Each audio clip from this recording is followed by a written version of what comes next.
Salut. Salut à tous, c'est Hugo pour la chaîne Éducation Physiopatho. Dans cette vidéo, on va voir pourquoi beaucoup de grimpeurs finissent avec cette position de chimpanzé bien caractéristique en escalade. Alors installe-toi, abonne-toi bien fort sur le bouton rouge, like un coup, et on y va.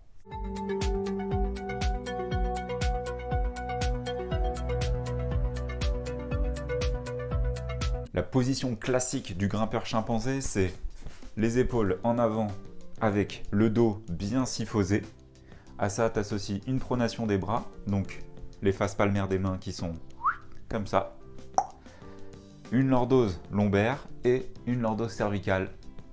Alors mais qu'est-ce qui se passe pour finir dans cette position?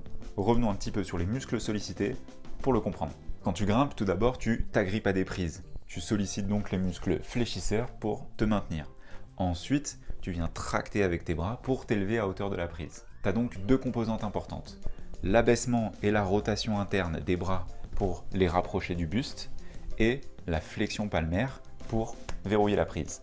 Les muscles principaux permettant de te tracter, ce sont le grand pectoral, le grand dorsal et le grand rond. Ils s'insèrent tous dans la gouttière bicipitale au niveau de l'humérus et ils vont permettre donc cet abaissement, la rotation interne, en gros de rapprocher le bras du buste. À ça bien sûr s'ajoute le muscle biceps et le braquet antérieur qui permettent de fermer le coude et de verrouiller le bras lorsque tu tiens une prise. Donc en escalade, la sollicitation de ces muscles est très importante et va avec le temps entraîner une adaptation et une augmentation de la raideur musculaire. La raideur musculaire, c'est la résistance à la déformation du muscle. C'est ce qui fait que quand tu étires le muscle, il va pouvoir rapidement revenir dans une position raccourcie. En gros, c'est la force. Mais le problème, il ne vient pas directement de la raideur musculaire, il vient du défaut d'amplitude maximale du muscle. À force de faire travailler le muscle par des mouvements concentriques, c'est-à-dire qui rapprochent deux pièces osseuses, sans travailler l'amplitude maximale, on va venir perdre en élasticité musculaire.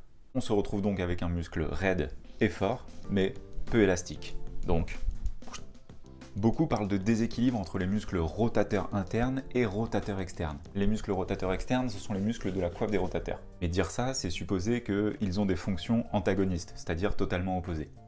Alors que non, les muscles dits rotateurs externes sont fonctionnels au maintien, à la stabilité de l'épaule. Ils permettent le maintien et un centrage constant de l'humérus dans la cavité glénoïde de la scapula, et ça, dans tous les mouvements de l'espace. Je pense que si les muscles de la coiffe des rotateurs s'étaient appelés muscles stabilisateurs de l'épaule, je pense qu'on n'aurait jamais opposé les rotateurs internes avec les muscles stabilisateurs de l'épaule, ça n'aurait pas eu de sens.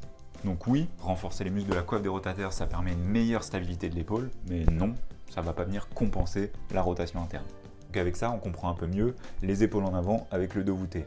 Raideur importante, mais manque d'élasticité. Le reste est simple, la lordose lombaire et la lordose cervicale, c'est des compensations posturales à la syphose dorsale. Étant donné qu'avec la syphose dorsale, ton regard est légèrement déjeté vers le bas, la lordose cervicale et la lordose lombaire vont permettre de maintenir le regard à l'horizontale. Voilà mes petits chimpanzés, j'espère que ça vous a plu, je vous dis à bientôt pour la suite, c'était Physiopatho, ciao.